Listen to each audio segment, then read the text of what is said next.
Brett Yormark. And how about this story today? I know a lot of you have been looking forward to Big 12 Media Day. I don't think any of us thought it would start like this, with Brett Yormark absolutely coming out of the gates throwing haymakers. And maybe we shouldn't be surprised, because this really has become Brett Yormark's brand. He's a guy who has told you repeatedly and over again that he is going to advocate for the Big 12 every chance he gets. And I think certainly Big 12 Media Day is that day where the Big 12 Conference gets an exclusive national stage. And Brett Yormark certainly did not waste any time talking about this.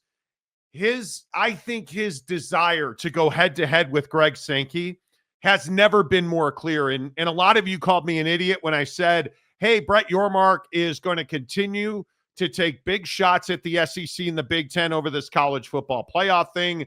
And what do you know? To open the gates at Big 12 Media Day, that's exactly what Brett Yormark did. They are doing a full audit of the selection process to figure out how they can modernize and contemporize, and how they use data, and how certain metrics can be more heavily weighted.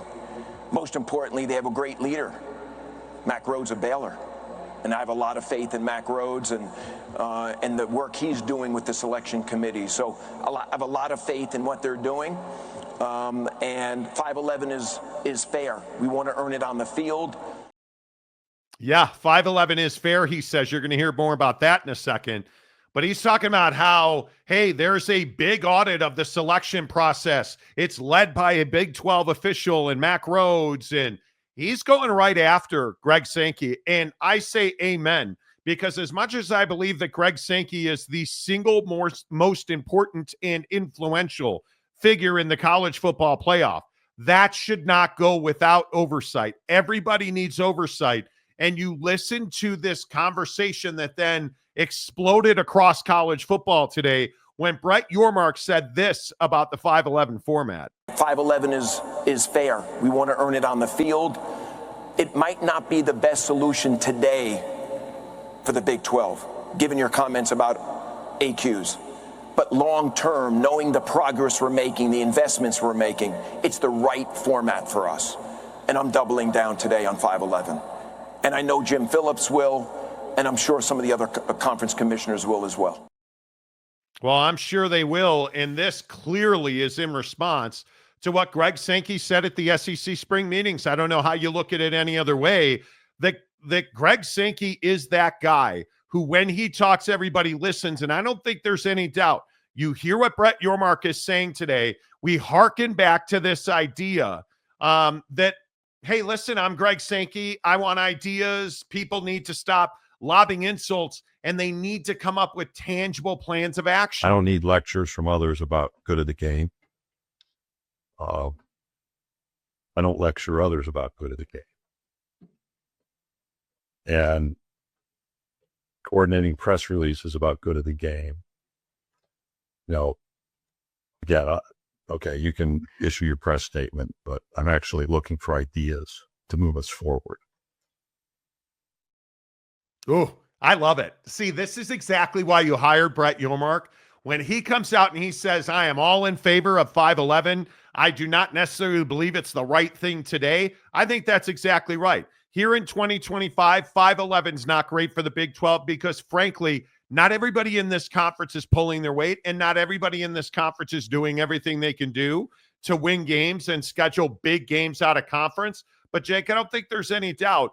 Brett Yormark, whether it's 511 or whether it's auditing the selection process, Brett Yormark is all in on putting the Big 12 in its best position. Without a doubt. And I think Brett Yormark, since becoming the commissioner of the Big 12, has always, presented himself in that way. And I think that, this measuring contest that we seem to have going on between the Big 10 and the SEC and the ACC and the Big 12 is, quite frankly, spearheaded by Brett Yormark and Greg Sankey. And I think that's why when you listen to those clips, you can clearly see the posing, if you will, the stature that the stance these two guys are taking, where, Greg is saying, hey, I want solutions, and people are complaining. And Brett's out here saying, well, hey, Mack Rhoades is trying to lead a committee to figure out how we can best move forward with the selection process. And, within the conference, we're doubling down on 511 because we want to earn it on the field, because it's fair, which is a clear reference to, hey, we're not going to be seen to be half as valuable by accepting the 4-4-2-2-1-1 proposed format. And so there's no question that these two are going after each other. And I think what's really interesting is that, every year we head into the football season, and we've always had these conversations about, like, which conference has the most on the line, who's got what to lose. But it seems like this year Brett Yormark and the Big 12 have more invested, right? We're seeing Brett is taking such a strong stance. You have all these expectations with Joey and Lubbock, and you've got everything going on at BYU, and there's all these stories inside the conference. I just feel like this is one of those seasons for the Big 12 where you can't afford to fumble, if you will. You can't afford to have that season where the conference just frankly doesn't excel and doesn't have multiple bids into the college football playoff, because that honestly is what it's going to take to be able to compete with the SEC and Greg Sankey. Like, we can all sit here and be like, yeah, hey, he's advocating for the Big 12 and, Brett's Mr. Big 12 guy. But the reality is they have to win on the football field for Brett Yormark to be able to make the change that he, I think, wants to make. Because I think he would love to be level with Greg Sankey and be able to negotiate on level terms, but that's just not the case right now. Yeah, I don't think the Big 12 is in any position to be calling shots in college football. I say the same thing about the Big 10. And everybody always freaks out when I say about the Big 10. I don't see anything that Tony Petitti's done to flex his muscle or to make a real change or make a real difference-making move. Greg Sankey has gotten everything that he's talked about.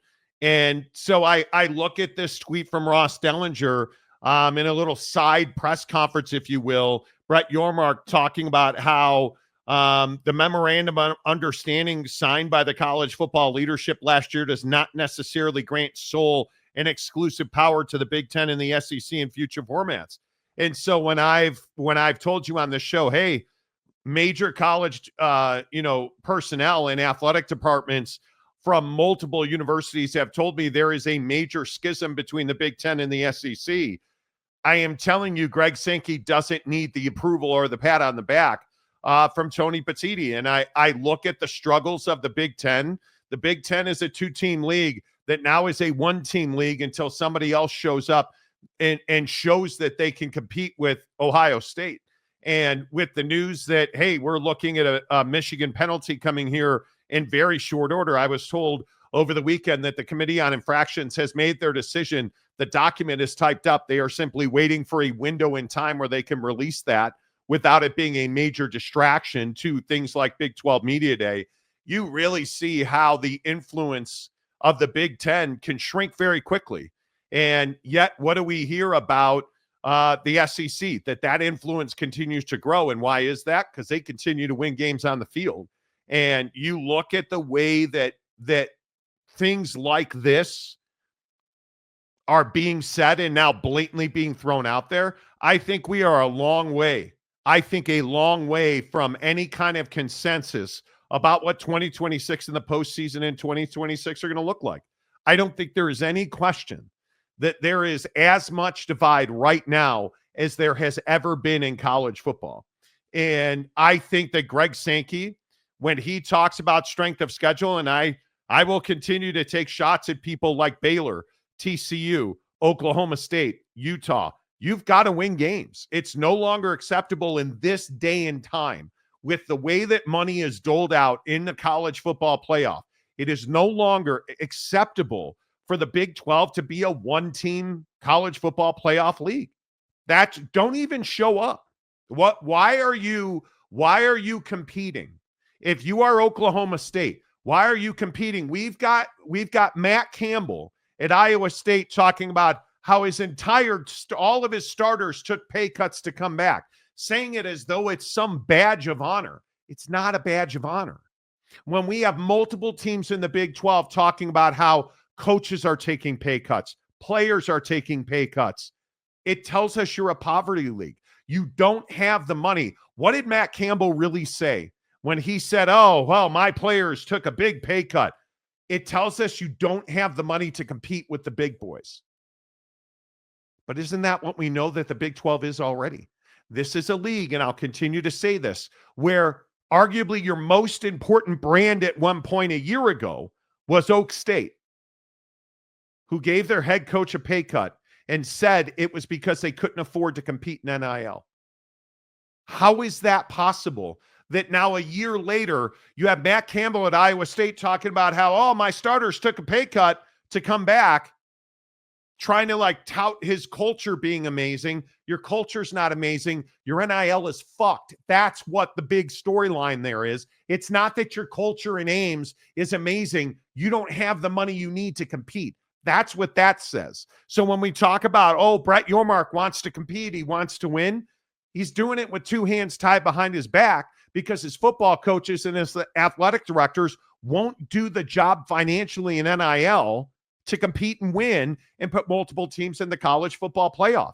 Because I don't know how any other way to spin that. Yeah, I don't think there is any other spin on it. And I think as Brett Yormark said, to double down on that, I think this conference really struggles to embrace the modern era of college football. I mean, that's half your problem in the Big 12, in my opinion. You have a bunch of, to generalize it, I guess, a bunch of older guys, a bunch of old heads who have been, leading these universities, who have been, doing collegiate athletics for a long time, who are not really wanting to change. And what's funny to me is we see like Texas Tech has all of this NIL activity going on throughout their athletic department. It's not just football anymore. Like obviously in the show, we've talked about softball and all their sports. They're spending a lot of money right now in NIL, but somehow, some way, Big 12 fan has found a way to criticize Texas Tech for this, for this kind of behavior. And I don't quite understand it. This is the modern era of college athletics. You have to go out and spend money to get the best talent, to win football games. So then at the end of the year, with whatever sport it is, you can be in the playoff and be revenue generating, whether that's on a small scale in a secondary sport or whether that's in college football. You have to be doing that now. So the idea that we have questions about like as you said, like Gundy's salary, that whole concept, or Matt Campbell, like that's the wrong stance to be taking. The stance should be, hey, like we had to cut money and these guys still came back. I guess that's your best point. Like, and there's the tweet from Pete Thamel where Matt Campbell says our top 20 guys took a pay cut to come back to Iowa State.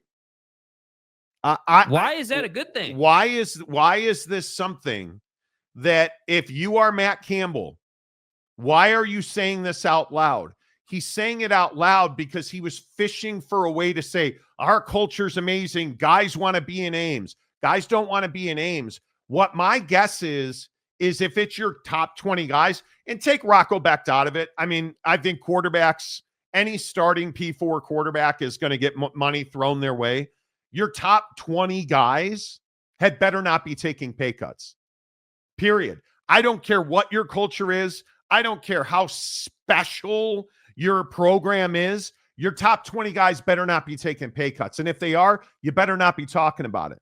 Because if you're saying out loud, our top 20 players took a pay cut, why?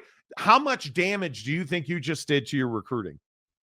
How many 5-star guys? Because the other thing that I'll keep telling you, and I know nobody wants to hear it, look at Alabama's recruiting class. Look at, Kalen DeBoer's a bust. He sucks. You can't replace Saban.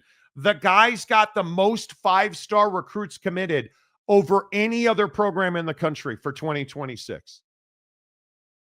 That's what you should be touting.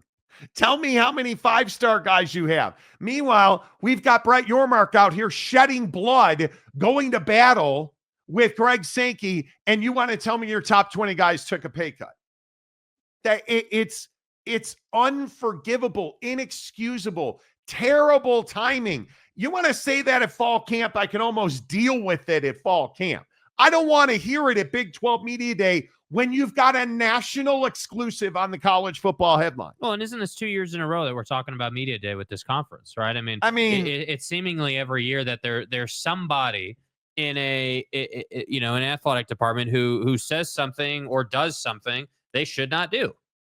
Like, I don't know how they've I mean, to say they've made a habit out of it is strong, but I think that it just like you'll hear Brett Yormark say a lot of things like, this conference has the most parity. This conference is the deepest in college football, from top to bottom, like we're really quality.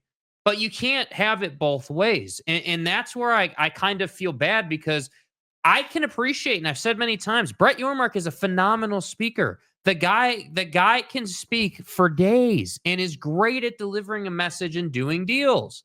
But how is it that the you have head coaches and important people saying negative stuff like that? It should be about making money, not cutting money. It should be about like you shouldn't be proud that your players came back because you're a great head coach. Like, is that a selling point on Matt Campbell? Is that what we're doing? Who I would also point out, didn't Matt Campbell just get a contract extension?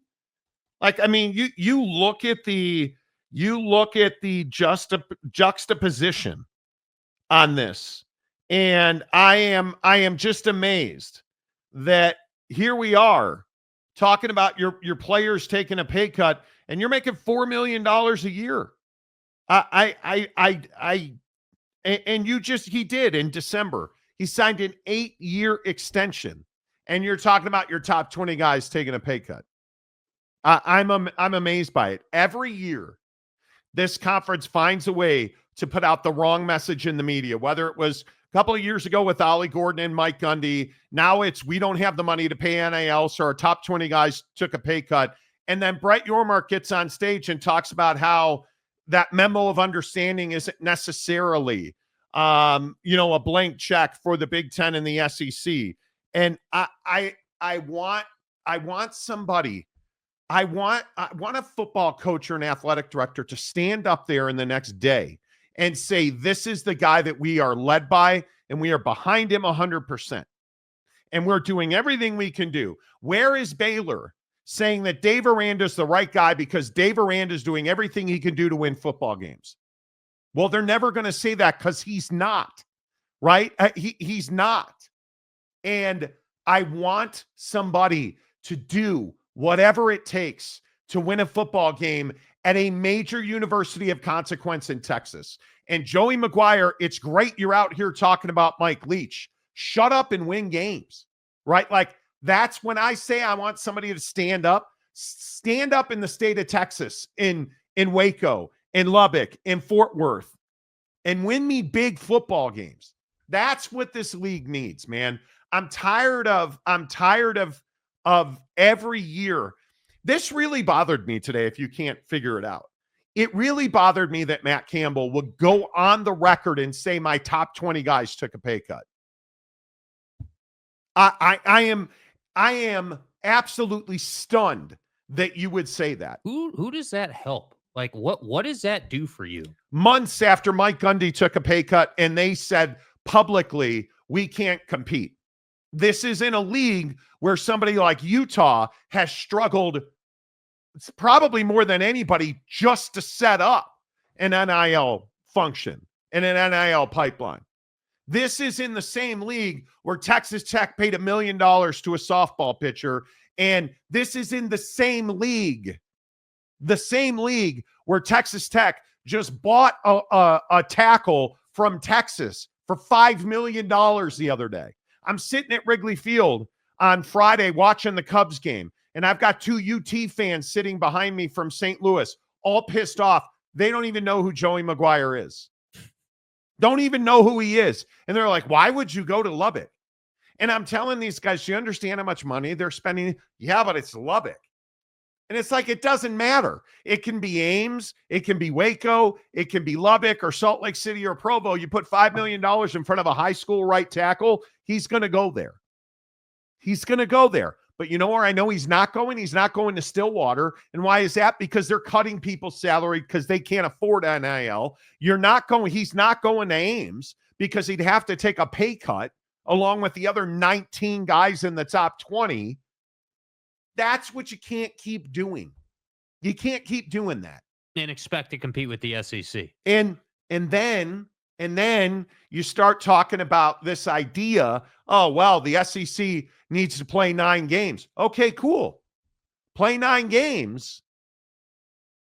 Go to a 5-11, because this is where the 5-11 contest comes in. There's not a roster in this league that can compete with the top of the SEC, the top half of the SEC. Not a roster in this league. And everybody, I saw everybody on Twitter over the weekend talking about how to be nice not to have to talk about Texas. We didn't have to talk about Texas last year. Texas, the Longhorns, one of the best teams in the country that you all held the door open for and helped them put their shit in the moving truck. That Texas team, remember those guys? Yeah, you'd rather have them in your league than not, because that's a team that's all in to do everything they can do to win every snap of football.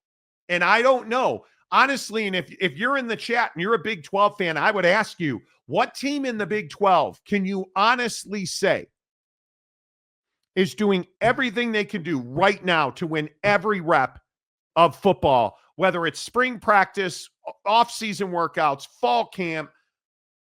What team is that? Because I guarantee you it's not Oak State. I guarantee you it is not now Iowa State. I guarantee you it is not now Baylor. Yeah, I think there's only 3, really.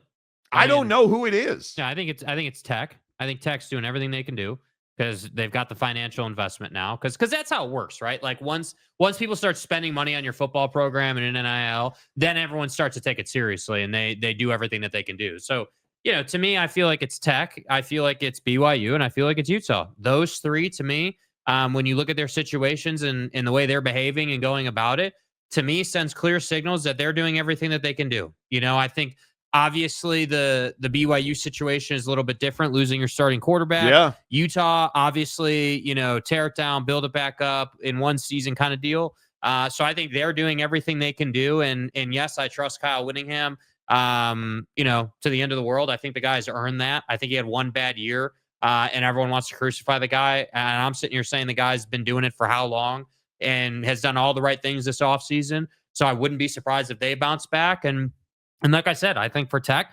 you're spending millions upon millions of dollars, not only on football, but in your athletic department. You damn well better win football games. And Tech is bringing in I think it's Texas Tech, and I think followed secondarily by BYU, because I think BYU got handed a really difficult situation with this Jake Retzlaff story by no doing of their own.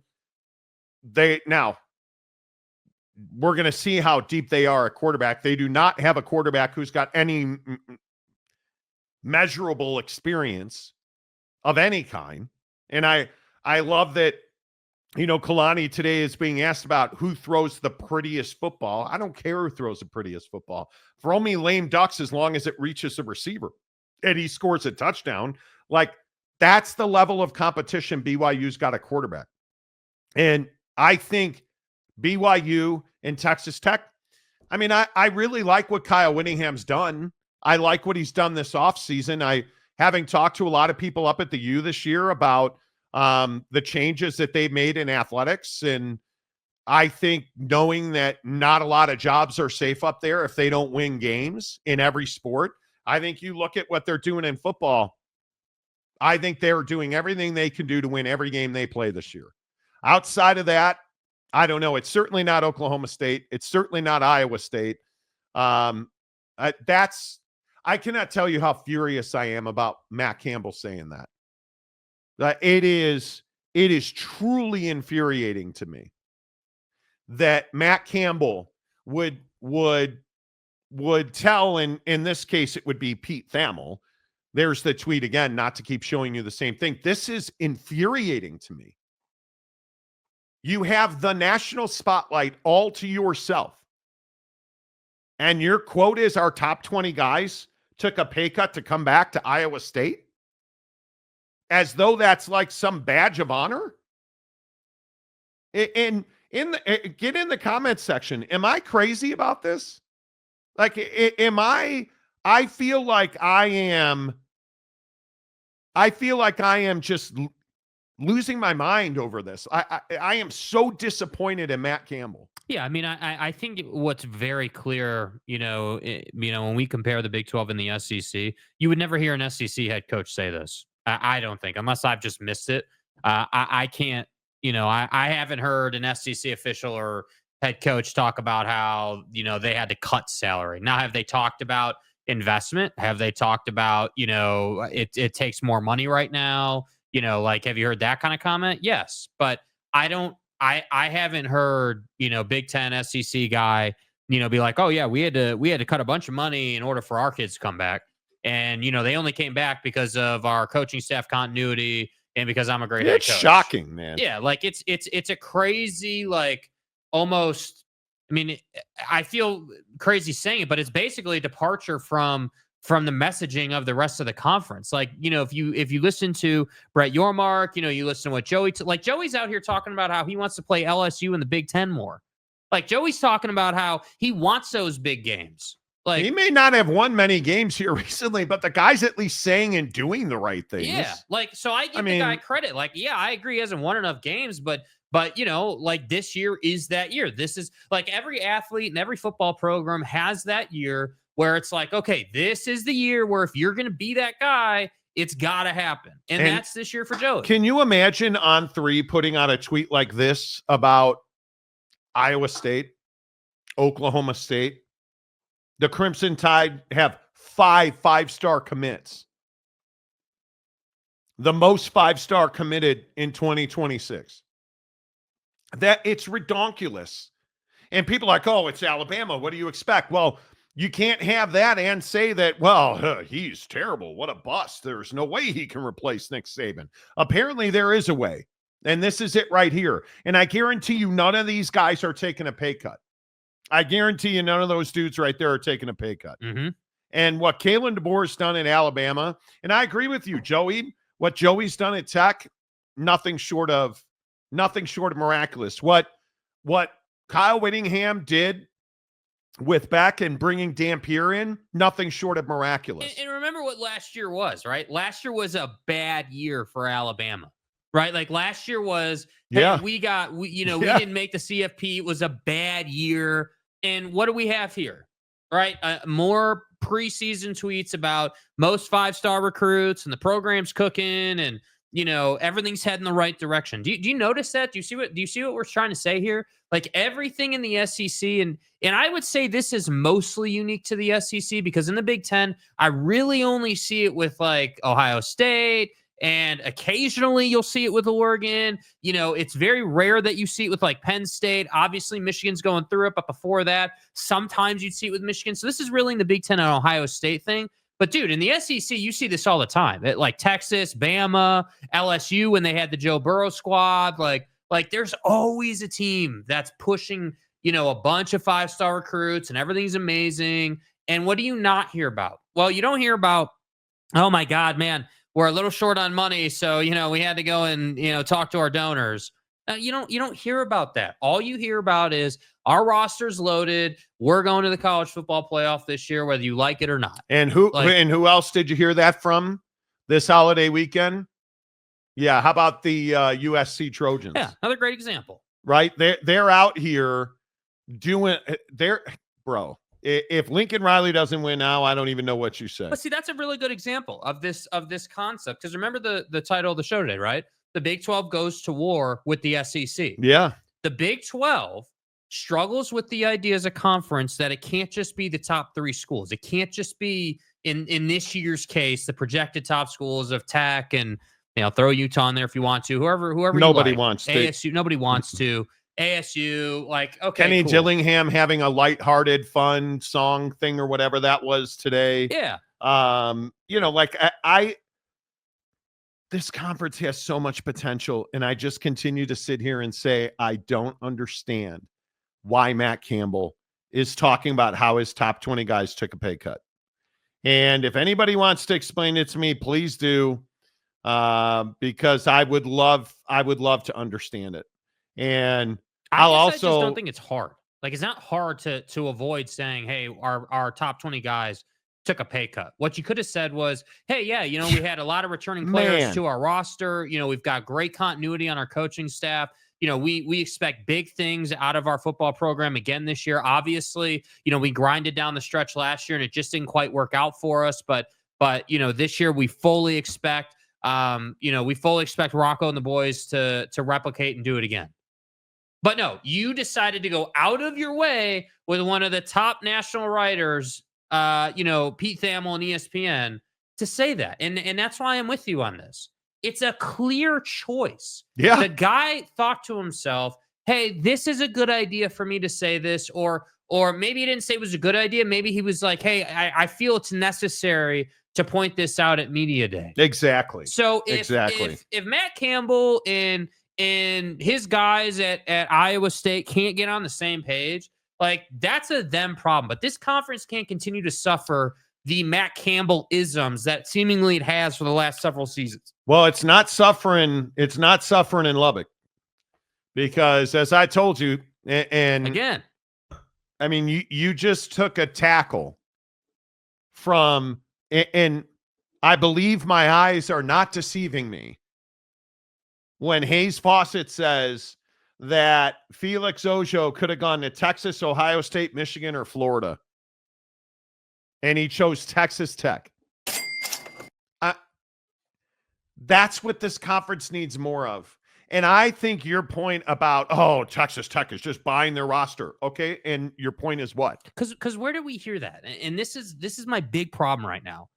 Because of the way the calendar works, right? Like, obviously, we're not in football season right now, right? We've been, basketball season ended, then you had stick and ball season that came to an end. So what do we hear? Oh, well, Texas Tech is buying all these kids in like softball and can you believe this? And lacrosse and like all these different sports. Can you believe this? This is ridiculous. This is not college athletics. In fact, sir, it is college athletics. If yes, you are not out. Like, one of the things that upset me so much, this was like a month ago that I heard this from someone in my circle say to me, hey, dude, they're back channeling through their relationships to find these kids before it goes public, and like basically insinuating that there was nefarious activity happening. And all I have to say is, dude, no cop, no stop. If you know somebody who knows somebody who knows somebody, and you can work that network to get in contact with a kid, and you can say, hey, buddy that wants to go to Texas or Ohio State, here's $4 million more dollars. But what do you think Jake Retzlaff's doing right now? Yeah, right? Do you think Jake Retzlaff is working relationships and back channeling and talking to... Like, come on. He's not in the transfer portal yet officially, right? I think we all agree, and from essentially what Kalani said today was, that he's going to be making an announcement. Here's Kalani talking about... And do I put the two words together and piss everybody? Here's Kalani essentially talking about life at BYU and expectations. And, well, I don't want to say the words honor code because so many people have just no idea what the honor code is and no idea of why there was no injustice by BYU against Jake Retzlaff. Here's BYU head coach Kalani Sitake. The university is, we're sponsored and affiliated with the Church of Jesus Christ of Latter-day Saints. So there's a level of expectation, a standard that we ask our student athletes and our students all together to live by. Every school has their standards. We have ours too, our expectations. We have an academic expectation as well. So if young people don't fit the academic criteria, then they don't get in school. So these are just part of the things that you have to be committed to, and we expect our students to live according to what they signed up for. Notice he didn't say our football players. Notice he didn't say right? Our students, because I'll continue to say this about BYU this year. BYU isn't out avoiding the Jake Retzlaff conversation. BYU is out talking actively to recruits about the honor code and Jake Retzlaff, because that's life at BYU. Nothing happens until we know it happened. Jake Retzlaff didn't have consensual sex, allegedly, with that woman until it came out in a lawsuit. And if it had never come out in a lawsuit, he'd have never had sex with that woman, allegedly, at his off-campus apartment. Because that's the truth. The honor code's not the problem, bro. That's life. When you go to BYU, they hand you the document, you read it after the recruiting process in which you talked about it multiple times with your lead recruiting contact, your football and your position coaches. This is not something BYU runs from. This is not a secret that's just all of a sudden dropped on a kid. Somebody is making the argument with me on Twitter over the weekend that, oh, well, this was just a PR stunt, so here comes the honor code. No, dude, you're from Florida, so I don't expect you to get it. Florida man. The honor code at BYU is not some secret hidden document that nobody's able to read as though it's the ACC ESPN contract. No, friends, it's out in the open. It's recruited. It's a recruiting tool. BYU talks to parents and kids about it almost from the jump because BYU is not for everybody. There's just no question about that. BYU's not recruiting the same people that Texas Tech or Ohio State or USC is recruiting. Because what did he say there? Right? What did he also include? It's about academics too. Like, BYU is not an easy institution to go to school at. They don't want it to be for everybody. That's right. And I feel like people won't accept that about BYU. It's, dude, right at the end, it was the most important thing. We expect our student athletes to live a certain lifestyle that they agreed to when they signed the document. Like, you can't say it any more plainly than that. That is the agreement. So for all of you people who are like, oh, the honor code was he got done dirty by the honor code. No, dude, he did himself dirty. He put himself in a bad situation. We all make choices. Yeah. Right. And I talk about this all the time. We all want rules and laws until they need to be applied to us. And we all want rules and laws until they're the consequences of our poor choices. And there is no question. And I am not degrading Jake Retzlaff. I don't know what happened in that apartment, but I do know one thing. Jake Retzlaff made poor choices because he wound up in the middle of a jackpot when this gal filed a civil lawsuit. Did they settle out? I don't actually believe. I've talked to a bunch of people in law about this. I actually think that there was no settlement. In my opinion, I don't believe he paid her a settlement.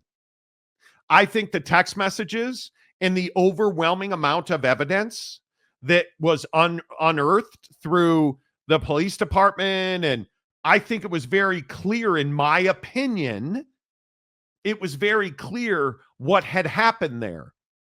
And I think this girl who filed this civil suit, Jane Doe, I think her and her attorneys quickly figured out that if this went in front of a judge, it was probably not going to end well.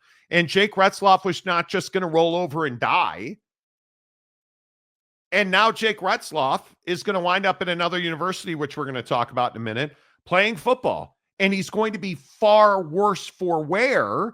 This cost him a ton of money. I guarantee you this cost him draft slot potential in the NFL. But Jake Retzlaff came out of this as well as he could have. He's not whole. He will forever be scarred by this. But he came out as well as he could have. And my guess is, my opinion is, there was no settlement. I think they mutually withdrew this case with prejudice so it can never be refiled, remind you, because the evidence did the talking. So it is what it is. But my point is, at BYU, when you hear Kalani Sitake, did he avoid that question today? Well, I can't really talk about it. No, he did not. He said Jake's going to release his own statement, and I'm not going to get into the details of that. I'm going to let Jake talk for himself. But as far as the honor code goes at BYU, we're in a we're run by the Church of Jesus Christ of Latter-day Saints, and we're going to do this, and we have this, and it's tough to be a student here. BYU's not for everybody, but when you are at BYU, like, He did exactly what you need the head coach. No, he did exactly what you needed him to do as a head coach at BYU. So there's that. All right. Now the juices are flowing. All the pent up energy is out.